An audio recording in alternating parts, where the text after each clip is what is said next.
Dream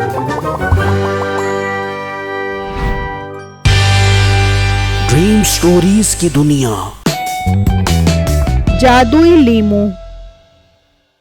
एक वक्त की बात है, राधा गोटाल नामी गांव में बिट्टू नामी एक लड़का लीमू की फरोख्त का काम किया करता था। उसके लीमू बहुत रस भरे होते थे। लोग उससे लीमू खरीद कर ले जाते और सालन और शिकंजबीन के शरबत में इस्तेमाल किया करते थे। वो लीमू गांव के एक जमींदार से इंतहाई कम कीमत में खरीद कर लाता था और उन्हें बेचकर अच्छा मुनाफा कमाता था। बिट्टू की एक माँ थी जो हर वक्त उसके लिए दुआएं किया करती थी। आ गया मेरा बेटा नींबू बेच कर। जी अब्बी जान, सारे नींबू बिक गए हैं और प्रॉफिट भी बहुत अच्छा हुआ है। बेटा प्रॉफिट तो अच्छा होगा ना, मैं हर वक्त तेरे लिए दुआएं जो करती रहती हूँ। हाँ अम्मी जान, ये सब आपकी दुआओं की वजह से है, वरना मुझ जैसे लड़के में इतनी काबिलियत कहाँ से आ गई मेरे दिमाग के अंदर से। बस बेटा अपने आप को इतना दी वैल्यू ना समझा कर, ये सब तेरा नसीब है जो पीले पीले नींबू से लाल लाल नोटों की बरसात हो रही है। अच्छा अम्मी जान, मेरे लिए एक मस्त शिकंजी का गिलास बना दो, बहुत थकन हो रही है, कल जाकर जमींदार से बहुत सारे नींबू लेकर आने हैं। फिर बिट्टू की माँ बिट्टू के लिए शिकंजबीन का शरबत बनाकर आती है और वो गटागट पी जाता है। अगली सुबह बिट्टू रेड़ी लेकर उसी सेठ के पास लीमू लेने निकलता है। उसे बाग तक जाने के लिए एक पुलिस चौकी के पास से गुजरना पड़ता है, जिस पर फिलहाल किसी पुलिस वाले की ड्यूटी नहीं थी। बिट्टू बाग में पहुंचता है। ओए मजदूरों, जल्दी से मेरी रेडी नींबुओं से भर दो, तब तक मैं सेठ साहब को जाकर पैसे दे कर आता हूँ। फिर बिट्टू सेठ के पास जाता है। आओ आओ बिट्टू, सुनाओ कैसी जा रही है तुम्हारी नींबुओं की सेल। सेठ साहब अल्लाह का बहुत शुक्र है, बहुत अच्छी सेल जा रही है। सेठ साहब आपकी बहुत मेहरबानी जो आप मुझे इतना अच्छा और सस्ता नींबू देते हो, जिसकी वजह से मुझे बहुत अच्छा प्रॉफिट होता है और मैं अच्छा खाना बनाकर अपने पेट के अंदर डालता हूँ। हाँ हाँ बिट्टू, कमाओ और खूब डालो अपने पेट में खाना। अच्छा सेठ साहब मैं चलता हूँ, अभी सारा दिन लगाकर नींबू भी सेल करने हैं। फिर बिट्टू सेठ को पैसे देकर लीमू लेकर चला जाता है और जब वो पुलिस चौकी के पास पहुंचता है तो वहाँ दो पुलिस वाले खड़े होते हैं। ओए लड़के रुक, क्या है लीमू के अंदर? साहब जी नींबू के अंदर रस है और क्या इनके अंदर मोटरसाइकिल है? साहब जी इसकी हिम्मत देखो, आपके साथ कैसे बहस कर रहा है।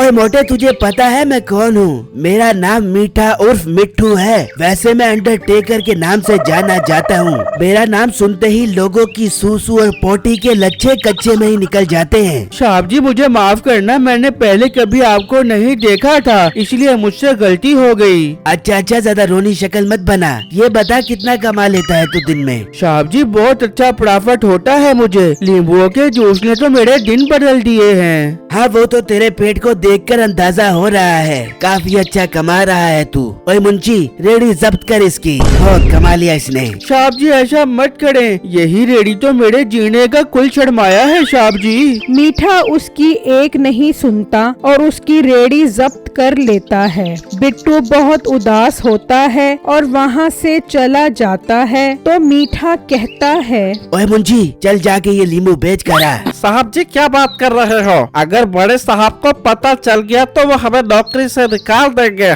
मुंशी तू मेरे होते हुए फिक्र न किया कर, इस वक्त मैं तेरा साहब हूँ। ठीक है बड़ा साहब, गया कांटों पर आपका हुक्म, सर आँखों पर। फिर मुंशी कपड़े बदल कर लीमू बेचने खड़ा हो जाता है तो लोगों का रश बढ़ जाता है और उनके सारे लीमू सेल हो जाते हैं और प्रॉफिट भी बहुत अच्छा होता है। मुंशी जल्दी से मीठे के पास आता है। साहब जी सारे नींबू सेल हो गए।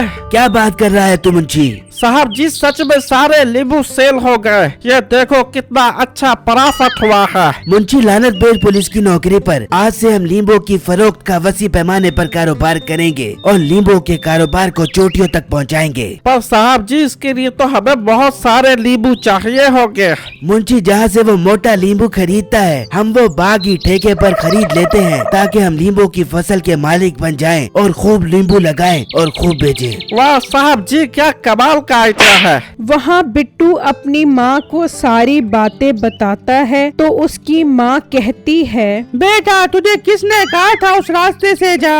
अम्मी जान मुझे क्या पता था कि वहाँ पुलिस वाले आ जाएंगे और मुझसे मेरी रेडी छीन लेंगे मेरे नींबू समेत। बेटा तू नई रेडी लेकर काम शुरू कर और दूसरे रास्ते से जाई ताकि तेरा उन पुलिस वालों से टाकरा ना हो। ठीक है अम्मी जान मैं कल ही नई रेडी लेकर दोबारा काम शुरू करता हूँ। वहाँ मीठे का जमींदार से बाग का सौदा पक्का हो जाता है और वो उसे पैसे देकर बाग ठेके पर ले लेता है। वाह साहब जी आप तो आज से बाग के मालिक बन गए। हाँ मुंशी अब हमें तरक्की की मंजिलें तय करने से कोई नहीं रोक सकेगा। फिर अगले दिन बिट्टू नई रेडी लेकर उस बाग में आता है तो वो मीठे को देखकर हैरान रह जाता है। इंस्पेक्टर साहब शेठ साहब कहाँ हैं? मैंने उनसे नींबू खरीदने हैं। कौन सा सेठ? अब कोई सेठ नहीं है मेरे अलावा। मैंने ये बाग खरीद लिया है। आज से मैं इस बाग का मालिक हूँ। ये सुनते ही बिट्टू के सर पर तो जैसे बिजली गिर पड़ती है। साहब जी मैं नींबू खरीदने आया हूँ, आप मुझे नींबू दे दो। मुंशी सुन ले क्या कह रहा है। और पेट के मोटे और अकल के छोटे, तुझे नींबू बेच दूं ताकि तू अमीर बन जाए। चल भाग जा यहाँ से। आज से हम नींबू बेचेंगे। बिट्टू बहुत उदास होकर वहाँ से चला जाता है और चलते चलते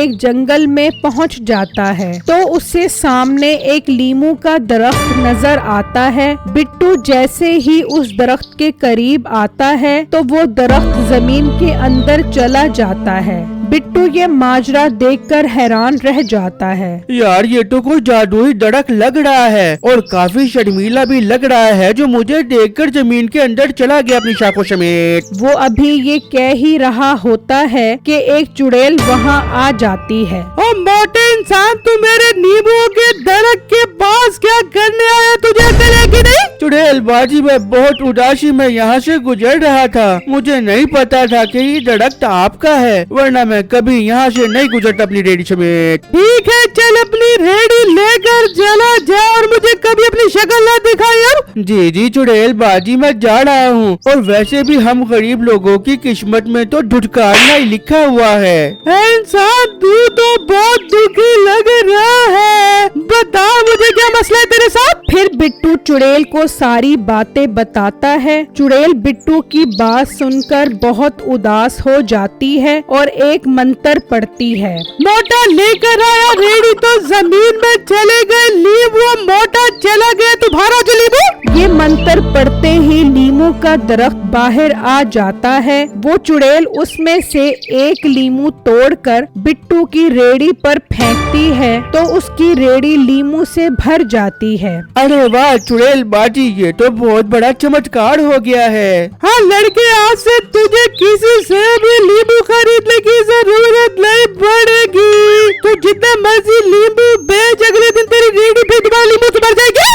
बिट्टू बहुत खुश हो जाता है और खुशी खुशी नींबू बेचने के लिए जब मंडी आता है तो मीठा और मुंशी वहाँ नींबू बेच रहे होते हैं। वो बिट्टू को देखकर हैरान रह जाते हैं और लोग बिट्टू से नींबू खरीदने आ जाते हैं। जैसे नींबू खत्म होते हैं वो दोबारा आ जाते हैं। ये सब देखकर मीठा हैरत में आ जाता है। मुंशी देख रहा है कि रेडी कोई आम रेडी नहीं है, जादुई रेडी है।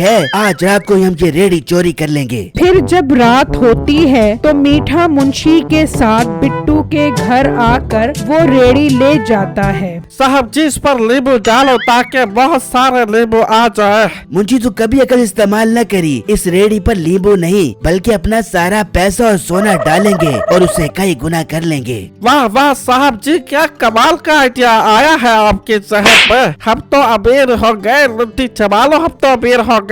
फिर वो जैसे ही अपना पैसा और सोना रखते हैं तो वो सब गायब हो जाता है। तो वो दोनों परेशान हो जाते हैं और देखने के लिए रेड़ी पर चढ़ते हैं तो वो दोनों भी उस रेड़ी के अंदर गायब हो जाते हैं। अब दोनों को उनके किए की सजा मिल जाती है। मेरी वीडियो को लाइक और मेरे चैनल को सब्सक्राइब कीजिएगा और मुझे कमेंट बॉक्स में जरूर बताइएगा कि आपको मेरी स्टोरी कैसी लगी। शुक्रिया।